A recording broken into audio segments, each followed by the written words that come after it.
Okay, good afternoon and happy Wednesday, everybody. So I do just have my notes pulled up in front of me right here, just to help guide some of the answers. So this is going to be a hypothetical situation because I don't have a real one, for example.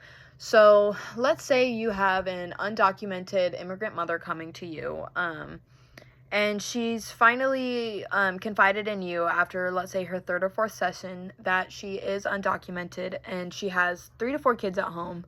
Kind of just a rough example of what this situation could look like. And she's nervous about what could happen to them if they got found out and reported.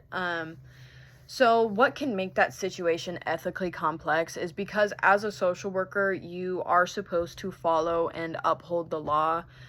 But if you go against confidentiality and privacy and respect that you owe them, it becomes a really slippery slope of, are you doing your job, or are you letting your own personal judgments kind of guide your decisions?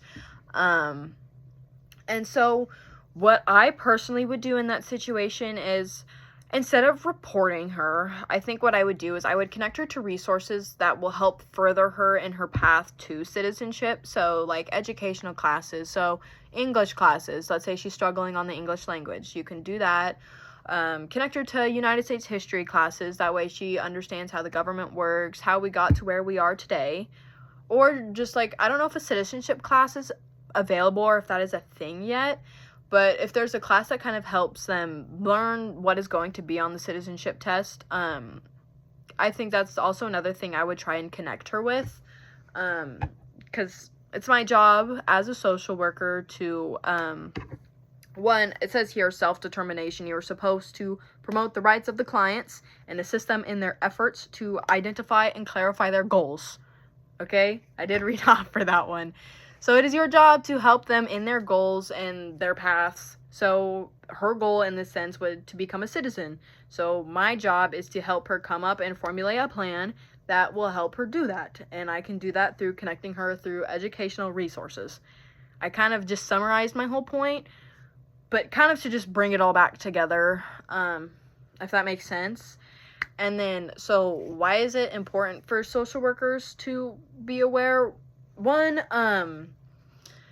so if you are judgmental about certain things, so let's say like the LGBTQ, you could unconsciously kind of just write them off in your brain and not give them the best help that they deserve because you think that it's wrong.